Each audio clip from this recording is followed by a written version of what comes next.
Ladies and gentlemen, hey, hi, how you doing? Welcome back to the channel. Thank you so much for stopping by. The SMG category in Warzone 2 has really been just super competitive for some time now, and the Season 3 update made it even more competitive by adjusting some of the main top tier weapons we have in that category itself. And so with that, today we are breaking down the top 5 best SMGs after the update. Starting first here at number 5, we've got the MX9. This actually saw a slight mobility buff with the update, one that is really going to make it even faster and even more aggressive, in which it was already one of the more fast and more aggressive options in the category. Super easy to use. The main drawback here is its damage up close is a little bit lacking compared to some of the other subs. Once you get into the mid-range, it kind of balances out some, and it only has a 32 round mag as its max, which you have to use here because that's going to give you the best option for the damage here. But 32 outside of solos is going to be tricky to master, so a lot of players might want to look elsewhere for that. But if you can master this, it's a pretty solid SMG, right?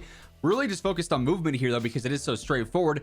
Q900 rear grip, better ADS and sprint to fire tunes to match that. Behind the face cam, you guys see the C11 riser here in this screen. This is for better ADS and sprint to fire. I'm tuning for that better ADS. Then I do go for some slightly better recoil stabilization here for some mid-range. If you wanted to tune down for that aim walking speed, feel free to do so. There's no wrong answer there whatsoever. I can't stand the AUG platform iron sights. They're ugly on every single AUG option, whether it's the rifle, the LMG, the SMG, right? So I'm going for the Chrono Mini Pro, your basic blue dot. I love the look of this, super clean and great for close to mid-range, tuning for that furthest eye position and faster ADS speed. And lastly, I go for the S901 barrel. This is for better range and velocity, which is solid because it extends that forward to the SMG a little bit, allows it to beat out some other subs because that extra damage range. Also helps out with your movement though at the same time. So a lot of pretty solid pros there. Hurting the recoil, there is no recoil on this thing, especially in the close range fights, right? I tune for the better movement speed there. So this thing, hyper aggressive, even more aggressive after the Season 3 update, and really a surprisingly good SMG that I think a lot of people overlook. Now at number 4, I've got the Vaznev. This actually caught a slight nerf with the Season 3 update to its headshot damage. That though still is not going to be something that's going to drop it down out of the top tier conversation. It's absolutely a beastly SMG still. It's got the mobility, it's got the damage, especially when you factor in combination shots, not just strictly headshots. Like obviously it's still going to be good if you're landing upper torso neck shots, and it also is pretty straightforward and easy to use. The recoil in most close range fights isn't bad, but this one is especially simple as well. So first up here, 45 round mag, your basic extended mag, no surprises there. True tack rear grip, better ADS and sprint to fire tunes to match that per usual with our rear grips.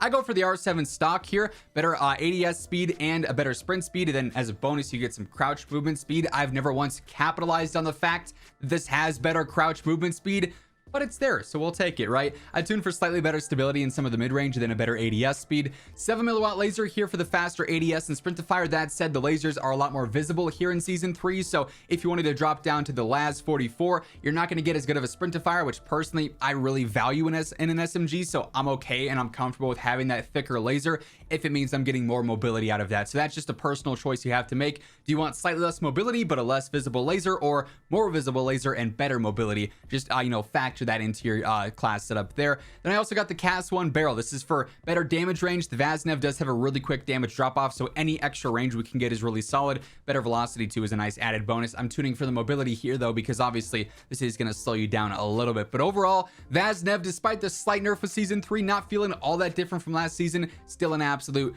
top tier great SMG choice as it stands. Moving on into number 3 here with that bronze medal, we got the MP7. This also caught a slight nerf with the Season 3 update to its headshot damage too, but just like with the Vaznev, it's not a significant of enough nerf to drop this thing out of the meta conversation. Now it's a tad bit worse than the P90, let's say, because those two are really neck and neck, and now because the P90 didn't see a nerf, this one has dropped down a little bit, but still absolutely going to fry in the close to mid-range. It's got the mobility, it's got the control, and it still has that fantastic TTK. So all the right and necessary things you need for a good SMG. Rear grip is going to be the soldier for the better ADS and sprint to fire, and you guessed it, with the tunes we're tuning to match that. I've got the RXT stock here, better sprint speed, better ADS speed, in that better crouch movement speed, baby. We're gonna be flying, frying, and crouching at the same time, tuning for the better stability and ADS speed. 7 milliwatt laser here, better ADS and sprint to fire per usual. I go for the Tango underbarrel, just gonna help out with some basic recoil here, and it's also a pretty aggressive underbarrel too. I tune for some of the better mobility there. Then I go for the Lockshot KT85 just for the mid-range. This is like a pretty solid sniper support choice. You can actually use this well in the mid-range for it being an SMG. I tune for the better gun kick and ADS here. That said, if you're super comfortable with the recoil here, you could drop either the underbarrel or the muzzle and throw on, you know, a larger magazine if you really wanted the 50, or you could throw on like overpressured ammo. Both of those would be pretty good choices too. You got some ways to mess around with this setup, but overall the MP7 is still going to be flying and frying and feeling really good here post season 3 update. As we get into number 2 here, quick reminder, if you guys are new to the channel, every single day I got you covered with absolutely everything going on in the world of Call of Duty. So if you want to stay up to date with that stuff, feel free to hit that subscribe button, turn on those post notifications, and if you guys enjoyed this video or if you find it helpful, let me know by dropping a like on it. Would be seriously appreciated, and it does really help the channel grow. And quick shout out to my friends over at G Fuel. If you guys are ever looking to pick up anything at all from the G Fuel site, whether you are trying G Fuel for the first time and you want to pick up a starter pack to get some of those samples and see which flavors you like, whether you're going for a full-on tub, maybe restocking your favorite flavor, or if you want to try some of the cans, code WhosImmortal at checkout is going to get you 20 to 30% off your entire order. And of course, the more you guys use the code, the better the chance of maybe our shaker cup returning one day, or perhaps us even getting our very own flavor. The link for that will be down in the description below. Now, coming in at the number 2 spot, I've got the Lachmann sub, the MP5. This also, again, caught some slight changes with the Season 3 update, but overall, it's still going to be feeling very, very good. It's got great mobility. Its close range TTK is phenomenal. It's going to be frying there. Also is very easy to use when it comes down to it as well. So again, checking all the right boxes here. I go for the 40 round extended mag. You could jump up to 50 if you're okay with being a little bit slower, but it's not going to be a huge difference there. TCG 10 rear grip for better control. There is no ADS and sprint to fire rear grip here, so instead I just tuned for that in this one and kind of get 3 pros out of one singular attachment. The mobile stock is sort of a new addition to the setup. I don't really need the underbarrel at this point, and I'd rather the mobility because it being a sub, that's pretty solid. So you get that better ADS speed, and guys, we also get the better crouch movement speed here as well. It's so spicy. I love to see it. We're tuning for the better mobility here. Iron sights are fine, so we don't need an optic. We're going for 7 milliwatt, better ADS, better sprint to fire there. And then lastly, the Falcon barrel is great. This is going to speed you up a ton, better movement speed, better ADS speed. I tuned for the better ADS speed, and then some recoil setting. That's just for some consistency there. But overall, in the close range, you're not going to have to worry about that too much. This thing is going to be very straightforward and very low risk, high reward in the current meta. And then lastly, no real surprises here. At number 1, I've got the P90, the PDSW 528. It's got all the mobility because you can just build this out for complete mobility, basically. It's got really easy control, great magazine capacity, fantastic TTK up close, and especially in the mid-range, it's the best all-around SMG in the game right now, far and away, in my opinion. Now, I go for one singular recoil-based attachment here to help out with that, and that's the Lockshot KT85. It's going to get rid of that horizontal bounce, help out a little bit with the vertical. We're tuning for the better gun kick and stabilization.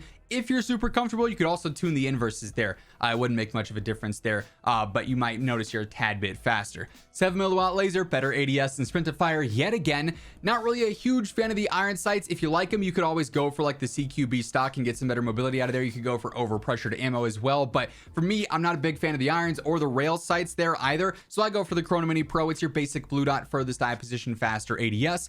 Behind the face cam, we've got the Tac Home comb attachment, better ADS and sprint to fire, tuning to match that, then also some strafe speed. And then lastly, the Q900 rear grip is going to be for better ADS and sprint to fire as well. We tune to match that ADS and sprint to fire and really maximize that on the setup. So when I say flying and frying, it's a term that I use very loosely here on the channel, but this really is the true definition of that. It's got the speed, it's got the damage, it's got the TTK. I love this thing. It's by far my favorite SMG in the game as of right now. But all that being said, that is going to wrap things up for this one. If you guys enjoyed the video or if you found it helpful, let me know by dropping a like on it. And if you're new here, feel free to hit that subscribe button to always stay up to date with all things going on in MW2, Warzone 2, and DMZ. But once again, thank you so much for tuning in. And until next time, take it easy, have an awesome rest of your day, and I will catch you guys later. Peace out.